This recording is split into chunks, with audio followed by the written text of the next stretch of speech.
El oeste no se conquistó con el revólver de 6 tiros. Esa es la mentira romántica del cine.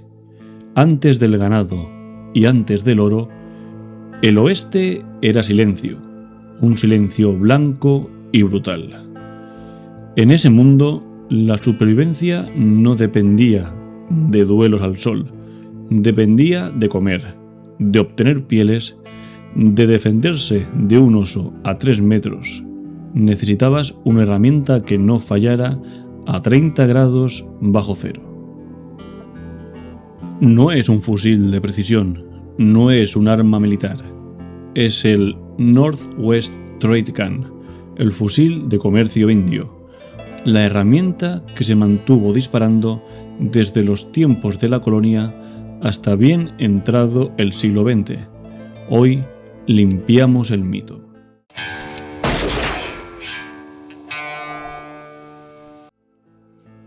Para entender esta arma hay que entender que no era solo un rifle, era dinero. Durante 200 años, en el norte, la moneda no era el dólar, ni la libra esterlina, era la piel de castor. Y este fusil era el billete de mayor valor. El trato era visual y directo. ¿Quieres este fusil? Tienes que apilar pieles de castor hasta alcanzar la altura del cañón. Esa era la tasa de cambio, pero no penséis que los nativos aceptaban cualquier cosa. Eran consumidores exigentes. Rechazaron los mosquetes militares pesados. Exigieron a los armeros de Londres y Birmingham un diseño específico, ligero, corto y robusto. El Trade Gun nació de la demanda indígena, no de la imposición blanca. Hablemos de la anatomía. Lo primero es el peso, apenas 3 kilos, en comparación de los 4 o 5 kilos que pesaban los Brown Bears. Una pluma comparado con las armas militares. El mecanismo, chispa, flintlock. Incluso cuando apareció la percusión, aunque muchos se convirtieron a percusión, los nativos siguieron pidiendo chispa. ¿Por qué? Porque si se te acaban los fulminantes en el Ártico, estás muerto. Pero piedras de sílex, esas las encuentras en el suelo. Observad este guardamonte. Es enorme.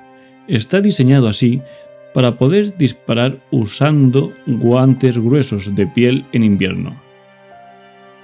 La producción fue desde 1700 hasta principios del siglo XX. El cañón era de ánima lisa y del calibre 20 de escopeta, un 60 aproximadamente en rifle. Una pila de pieles de altura del arma es lo que costaba. En parte era bastante barata. Pero aquí está el secreto, la serpiente.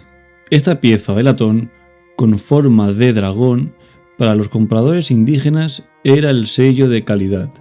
Si el arma no tenía el dragón, no la querían. Creían, con razón, que era una copia inferior. Además, puede ser que estuviera un poco de superstición. Los fabricantes ingleses tuvieron que estandarizar este dragón y el sello del zorro sentado para garantizar las ventas. Detalles como este separan la historia real de la ficción. Suscríbete para más ingeniería histórica. ¿Era perfecta? No. Era una herramienta de trabajo barata. La madera a veces se pintaba para ocultar nudos.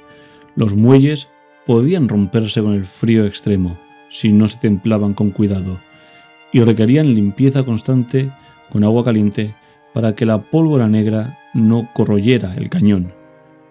Los usuarios las modificaban sin piedad. Vemos los famosos blanket guns, fusiles cortados casi a la mitad para llevarlos ocultos bajo una manta o para manejarlos mejor a caballo. Si el cañón se apoyaba, se cortaba y se seguía usando. Era un arma que siempre tenía que estar dispuesta para hacer fuego, sin importar su estado o su estética o cualquier factor que no fuera para ser útil en el campo de batalla o en el terreno de caza.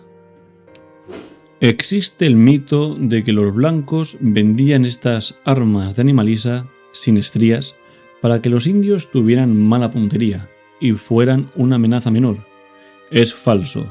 El animalisa fue una elección táctica de los propios nativos. Un rifle estriado solo dispara balas. Un animalisa es una escopeta y un rifle a la vez. ¿Ves un ganso? Cargas perdigones. ¿Ves un alce o un enemigo?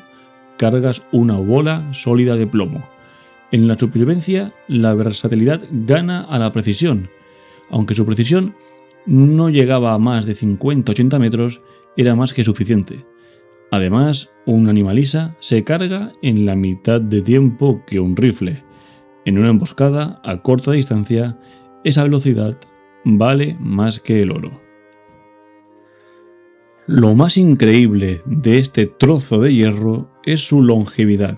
Mientras el mundo civilizado adoptaba el Winchester, el Mauser y las ametralladoras, en los rincones remotos de Canadá y el Ártico, el Trade Gun seguía disparando. Se siguieron fabricando y vendiendo a través de la Hudson Bay Company hasta bien entrado el siglo XX. Hay registros de ancianos en el norte usándolos para cazar perdices en la década de 1920 y 1930. ¿Por qué cambiar algo que funciona, que es barato de alimentar y fácil de reparar en medio de la nada? Incluso los que han llegado al día de hoy, aunque estén en muy mal estado, dado a que no era un arma de colección, era una herramienta para utilizar, aún se pueden seguir disparando. El cine empieza a hacerles justicia, aunque a menudo los confunden con rifles. Podemos ver ejemplos en El Renacido o en la película El último mohicano.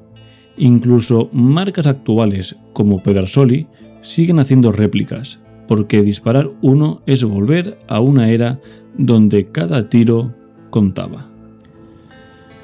El Trade Musket fue moneda, fue herramienta y fue arma de guerra. Sobrevivió a los imperios que lo crearon y alimentó a las generaciones que lo compraron. Un diseño de 1700 que vio amanecer el siglo XX. Para muchos historiadores es el arma que también conquistó el oeste, ya que aunque existieran los Winchesters, los nativos americanos seguían utilizando estos viejos fusiles y seguían haciendo la guerra contra ellos como en Little Bill Horn. Eso es ingeniería inmortal. Soy Logan y esto es Historia con olor a pólvora.